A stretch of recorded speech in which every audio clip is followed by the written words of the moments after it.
न सड़कें थी, न पानी था, न सीवर थे, कुछ भी नहीं था।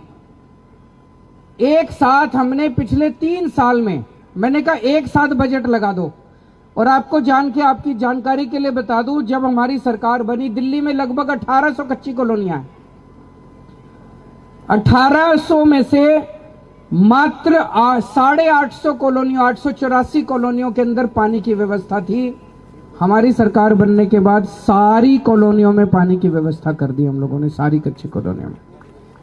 सीवर की केवल 230 कॉलोनियों में सीवर की व्यवस्था थी, 750 कॉलोनियों में कर दी।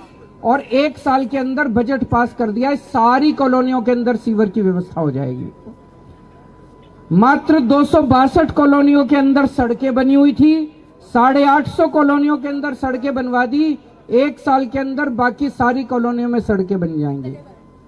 इसी तरह से अपने 360 गांव जो हैं, अब मैं इसके ऊपर काम कर रहा हूं, मैंने अधिकारियों को आदेश दिया, हम एस्टीमेट बना रहे हैं। सारे 360 गांवों के एक साथ जितनी सड़कों की कमी है, पानी की पाइपलाइन की कमी है, सीवर की पाइपलाइन की कमी है और पानी की निकासी, ये चारों चीजें एक साथ अगले बजट में सारे 360 गांव के लिए सैंक्शन कर देंगे। एक साथ काम शुरू हो जाएगा। आपकी जो टूटी सड़कें हैं, आपके टूटे सीवर हैं, पानी की पाइपलाइन है, ये सारे काम एक साथ करा देंगे। जब मैं यहां आ रहा था मेरे को बताया गया एक कंझावला से कराला और पूट की सड़क बहुत खराब है, इसको भी ठीक करा देंगे।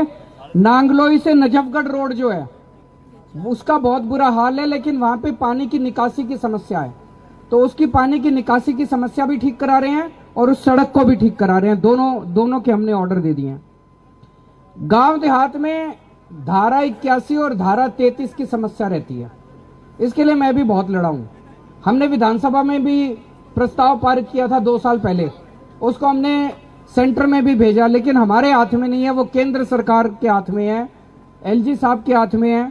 मेरी तरफ से मैं उनके से बात बीच बीच में उठाता भी रहता हूं, उठाता भी रहूंगा, आपके साथ मैं संघर्ष करता रहूंगा। यहां पे बगल में लिबासपुर में अभी शानदार स्कूल बना है, स्कूल ऑफ स्पेशल एक्सीलेंस।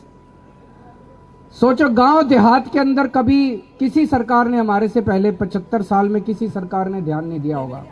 इतना शानदार स्कूल बनाया है, दूर दूर से लोग इस स्कूल के अंदर अपने बच्चों का एडमिशन कराने आ रहे हैं। और आज जैसे इन्होंने बताया, मंत्री जी ने 990C बस का उद्घाटन किया गया है। बवाना से रिठाला मेट्रो स्टेशन जाएगी और बीच में बरवाला, पूट खुर्द और प्रहलादपुर गांव भी ये जोड़ेगी रिठाला स्टेशन से। बात केवल एक इसकी नहीं है, आपका बेटा और आपका छोटा भाई कैलाश गहलोत जब से परिवहन मंत्री बना है, ये लड़ के जितनी नई बसें खरीदते हैं सारी ये देहात में लगवा देता है। तो आपने ये देखा होगा कि जितनी बसें इन दिनों में पिछले 2-3 साल में देहात में लगी हैं, पहले शायद कभी इतनी बसें आपने चलती हुई देहात में नहीं देखी होगी। सबसे कमी तो देहात में ही रह जाती थी। कभी कहते थे हमारी इतनी वो नहीं है, ज्यादा लोग नहीं है, सवारियां नहीं है, तो बस घाटे में चले या फायदे में चले। जनता को, सरकार कोई पैसा कमाने के लिए थोड़ी बैठी है जनता से, सरकार तो सहूलियत देने के लिए बैठी है। तो सहूलियत दे रहे हैं, बसें खूब चल रही हैं। और एक मुद्दा है डीटीसी पेंशन का, जो डीटीसी पेंशन के कई सारे कर्मचारी धरने पे बैठे हैं और मेरे को बड़ा बुरा लगता है भाई साहब।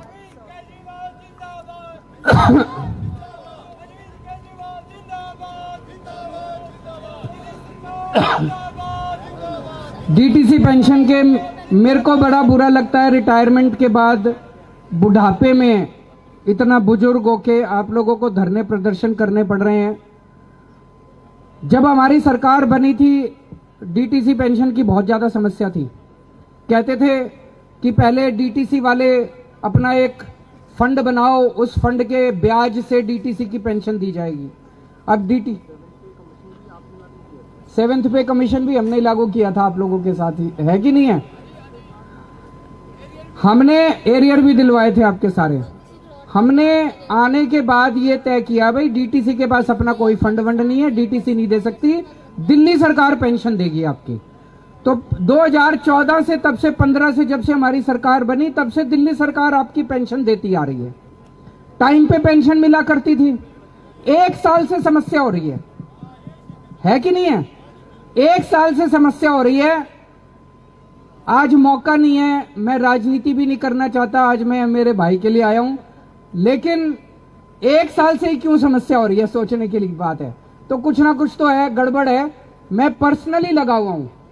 आपको यकीन, पिछले हफ्ते में एलजी साहब से भी मिलके आया। मैंने कहा जी ये ठीक नहीं है, डीटीसी पेंशन रोकना ठीक नहीं है किसी की भी, और लड़ाई झगड़े जितने हम कर लेंगे, लेकिन तो एलजी साहब को भी मैंने मना लिया, एलजी साहब मान गए हैं।